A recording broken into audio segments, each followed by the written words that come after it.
At 6:14 every evening, the city paused. Not metaphorically, not socially, not poetically. It stopped. Traffic lights froze on whatever color they held. Elevators halted between floors. Conversations ended mid-sentence, as if every citizen had reached the same quiet conclusion at once. In restaurants, forks hovered over plates. In parks, children stood motionless with one foot off the ground. The wind still moved, rain still fell, machines still hummed. But the people of Halcyon went still for exactly 1 hour. They called it the Civic Silence.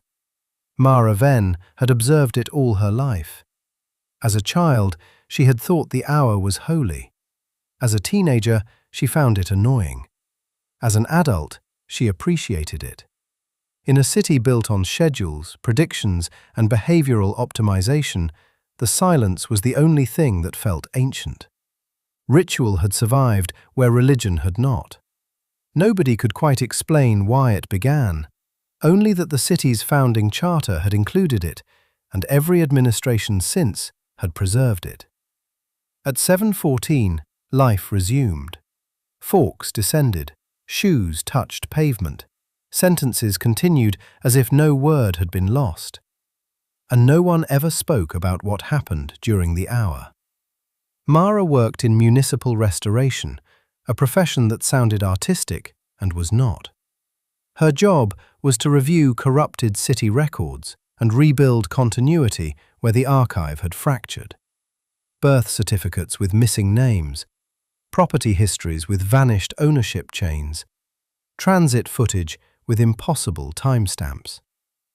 She sat all day in Archive Tower 9, wearing retinal filters and gloves that converted fingertip motions into edits inside the civic memory lattice. Her mother used to say, "You don't repair records, you repair reality." At 34, Mara finally understood what she meant. A city existed only as long as its systems agreed it existed.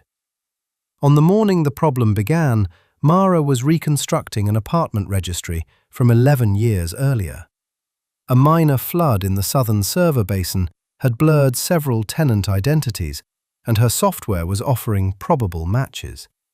She rejected 6, accepted 2, flagged 1 for human review. Then she saw the child. Resident, Leora Venn, age 8. Dependent status, attached to Guardian record.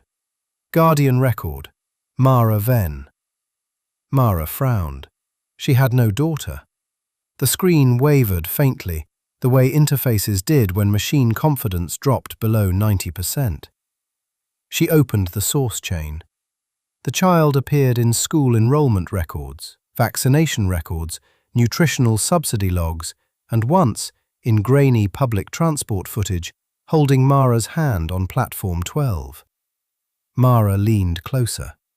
The child had her nose, the same narrow chin, the same leftward tilt in the eyes, as if skepticism had been designed directly into the bones. Her pulse rose with clinical steadiness. Not panic, not yet. Just the body acknowledging an error too large for language. She opened her own residential history. For 3 years, apartment 18C had been occupied by 2 registered persons. Mara Venn, Leora Venn. At 6 p.m., Archive Tower began its gentle descent into pre-silence procedures. Workstations dimmed, windows opacified. Employees saved progress and arranged themselves in designated rest areas where they would remain upright and still. Mara was supposed to log her anomaly and resume investigation tomorrow. Instead, at 6:11, she copied the child's file onto a private shard and slipped it into the seam of her sleeve. At 6:14, Halcyon stopped. Mara remained standing beside her workstation, hands folded, eyes forward, motionless, outwardly. Inside, her thoughts raced. A daughter. Either the record was wrong, or her life was. At 7:14, Her colleagues inhaled in unison and began moving again. One laughed at a joke she'd started telling before the silence. Another took a sip of cooling tea. No one remarked on the hour that had passed. Mara gathered her things and left. Outside, the city glowed with its usual polished serenity. Towers of adaptive glass reflected the last strips of orange dusk. Street monitors displayed weather comfort indexes and emotional health advisories. Drones moved overhead like patient insects carrying packages, medicine, and official reassurances. She walked home fast. Apartment 18C admitted her with a pulse scan. The room lights rose gradually, tuned to her stress markers. "Welcome home, Mara," said the apartment.